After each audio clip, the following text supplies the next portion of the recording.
जय माता की। आज मैं आप लोगों को कार्तिक महीने के छठ महापर्व की बहुत ही सुंदर कहानी लेकर के आई हूँ। आप लोग इस कहानी को पूरा ज़रूर सुनिएगा। डाला छठ की बहुत ही अच्छी कहानी है और अगर चैनल पर पहली बार आए हैं तो चैनल को सब्सक्राइब करके वीडियो को लाइक ज़रूर कर दीजिएगा। आइए ये कहानी शुरू करते हैं। एक ननद और भाभी रहती थी।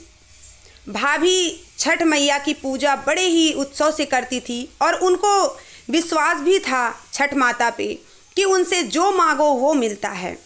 हमेशा छठ पर्व जब आता तो वो बड़े ही ज़ोर शोर से तैयारियों में लग जाया करती थी। लेकिन जो ननद थी वो बड़ी ही दुष्ट थी। उसको लगता कि मेरी भाभी ऐसे ही घूमते फिरते रहती है। अपने भाभी से हमेशा जलते रहा करती थी। उसके जलन दिन प्रतिदिन बढ़ती जा रही थी। भाभी उसको अपनी बहन की तरह मानती थी, लेकिन जो ननद थी वो हमेशा अपनी भाभी को खरी खोटी सुनाती रहती थी। ननद की शादी कर दी गई। ननद का रिश्ता बहुत ही अच्छे घर में उसने करा। बहुत ही अच्छा वर ढूंढा उसके लिए, बड़ा ही अच्छा ससुराल मिला। तब भी भाभी का एहसान नहीं मानती थी। उसको माँ नहीं थी। हमेशा उसको कुछ ना कुछ बोलती रहती अपनी भाभी को। भाभी कहती कि मैं तो आपको अपनी बेटी की तरह मानती हूँ। मैंने कभी ये नहीं कहा कि ये मेरी ननद हैं। हमेशा मैं अपनी बहन के जैसे मानती हूँ, बेटी के जैसे मानती हूँ, लेकिन आप हमेशा मेरे साथ भेदभाव में लगी रहती हैं। ननद ससुराल जब चली गई तो उसको और ज़्यादा घमंड आ गया। वो सोचने लगी कि मुझसे बड़ा तो कोई है ही नहीं, मैं ही सबसे बड़ी हूँ। हमेशा अपने भाभी को अपने यहाँ नहीं बुलाती थी। कभी अगर भाभी गई भी तो वहाँ पर अपने भाभी का अपमान करने में ज़रा भी नहीं चूक करती थी। एक बार कार्तिक के महीने में उसके जो पति थे, मतलब भाई और भाभी दोनों ने प्लान बनाया कि चलो इस बार छठ पूजा हम अपनी ननद को बुलाकर करते हैं। भाई ने अपनी बहन को बड़े ही हर्षोल्लास के साथ बुलाया अपने घर पे। कहा ननद को अपने कि आ जाओ यहाँ पर, डाला छठ की पूजा हम बड़े ही अच्छे से मिलकर करते हैं। सब मिलकर करेंगे तो माता रानी और ज़्यादा खुश होंगी। वो तो पहले मना कर दी, फिर पता नहीं क्या सोच के कहा ठीक है मैं आ जाऊँगी। उसकी भाभी को एक ही लड़का था और उसको एक लड़की थी ननद को। जब से लड़की हो गई थी और इनको लड़का था तब से वो और ज़्यादा चिढ़ती रहती थी इनके लड़के पे। हमेशा उनकी भाभी कहती कि आप दीदी अगर पूजा करेंगी छठ मैया का, अगर अच्छा सच्ची भक्ति करेंगी, सच्ची मन से पूजा करेंगी तो छठ माता आपको ज़रूर बेटा देंगी। इस पर ननद और ज़्यादा उनको सुनाती और कहती आप मुझे ताना मारती हैं, आप एक बेटे की माँ क्या बन गई, आप मुझे ताना मारने लगी हैं। ऐसा नहीं होता है, छठ मैया कुछ नहीं देंगी, जो लिखा होगा किस्मत में वही होगा। भाभी कहती कोई बात नहीं, आप नहीं मानती हैं तो मत मानिए, लेकिन पूजा करने तो चलिए। उसने कहा ठीक है आप जाओ पूजा करने, मैं थोड़ी देर में आती हूँ। भाभी बोली कि ठीक है तो आप अपने भतीजे को देखना, मैं पूजा में जा रही हूँ। भाभी चली गई पूजा करने। इधर ननद सोची कि बहुत भाभी बोलती है ना कि छठी मैया सबका सुनती हैं, सबके बच्चे की लंबी आयु देती हैं, सबको अच्छा रखती हैं। अब इनके ही बच्चे को कुछ कर देती हूँ। अगर इनका बच्चा ही नहीं रहेगा तो भैया भी डांटेंगे और भाभी को फिर से ये छठ का पर्व मनाने भी नहीं देंगे। सब इनकी अकड़ ठिकाने लग जाएगी। जो ये बहुत छठी मैया करती हैं, इनकी अकड़ ठिकाने लग जाएगी। उसने क्या किया, उस घाट में नहीं गई जहाँ उसकी भाभी पूजा कर रही थी। दूसरा एक गहरा हुआ घाट था, वहाँ पहुँची और वहाँ से अपने भतीजे को धक्का देकर उसी नदी में धक्का दे देती हैं, तालाब में, जिस तालाब में सब पूजा कर रहे थे। उसकी भाभी भी उसी तालाब में थी पर घाट अलग थी, क्योंकि बहुत भीड़ लगी होती है तो कोई देख नहीं पाता कौन कहाँ है।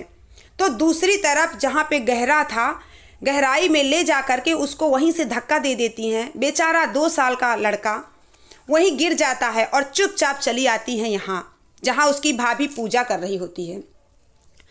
वो घाट और जहाँ पे उस बच्चे को धक्का मारा था वो घाट बहुत दूर दूर था। भाभी तो अपने छठी मैया से अपने बेटे की दीर्घायु के लिए प्रार्थना कर रही थी और वहाँ उनका बेटा डूब चुका था नदी में, जिसके प्राण चले गए थे। ननद इधर आ तो गई। अब जब सब पूजा करने लगे तो उसके मन में भी विचार आया ननद के कि मैंने गलत कर दिया क्या, मैंने अपने भाभी के बच्चे को मारकर गलत कर दिया, लेकिन क्या करूं, कोई रास्ता नहीं था भाभी की अकल ठिकाने लगाने का। अब वो चुपचाप बैठी थी। उसकी भाभी पानी में घुस के, पानी में जाके अर्घ दिया जाता है ना सूर्यदेव को, तो वो अर्घ दे रही थी। छठी मैया की भी पूजा कर रही थी और सूर्य भगवान की भी पूजा कर रही थी। तभी पता नहीं कैसे माता रानी की कृपा चमत्कार हुआ कि उनका बेटा बहते बहते उन्हीं के पैर में आके डूबा। जैसे ही पैर के पास किसी को महसूस होता हुआ उनकी भाभी देखती हैं कि उनका बेटा उठा करके अपने सीने से लगाती हैं और देखती हैं कि अरे ये तो मेरा बेटा, ये कहाँ से आ गया। ननद की आंखें तो फटी की फटी रह गई। वो घूरती रह गई भाभी को और भाभी के बच्चे को, और मन ही मन सोचने लगी कि मैं तो इसको बहुत दूर छोड़कर आई थी, बहुत दूर धक्का देकर आई थी, ये यहाँ कहाँ से आ गया। लेकिन इसको छठ मैया का चमत्कार ही कह सकते हैं, क्योंकि उनकी भाभी सच्ची श्रद्धा मन से उन्होंने छठ महापर्व मनाया हुआ था। बेचारी भूखी प्यासी माता रानी से अपने बच्चे की लंबी आयु के लिए विनती कर रही थी, और यहाँ उसी बच्चे की बुआ ने उस बच्चे को मारने की कोशिश की। अब वो इतना छोटा बच्चा कि कुछ बोल भी नहीं सकता, उठा के बच्चे को गोद में बाहर निकलती हैं। बच्चे को होश नहीं था, बेहोश था बच्चा। उसको ज़ोर ज़ोर से हिलाने डुलाने पर तब वो बड़ी ज़ोर से रोया। तब बुआ जा कर के उसको अपने पास लेती है और कहती है, ये तो सच में चमत्कार हो गया भाभी, मैं आपसे कुछ कहना चाहती हूँ। आज मैं अपनी ही ग्लानि में मर जाती। मुझे ये समझ नहीं आता कि मैं किस तरह आपसे माफ़ी मांगूं। मैं खुद शर्मिंदा हूँ। आपने मुझे बचपन से पाला, बचपन में मेरी माँ नहीं थी।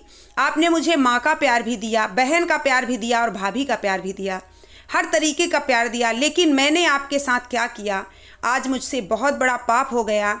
छठी मैया की कृपा थी जो आज आपका बेटा जिंदा है, नहीं तो आज तो ये मर जाता।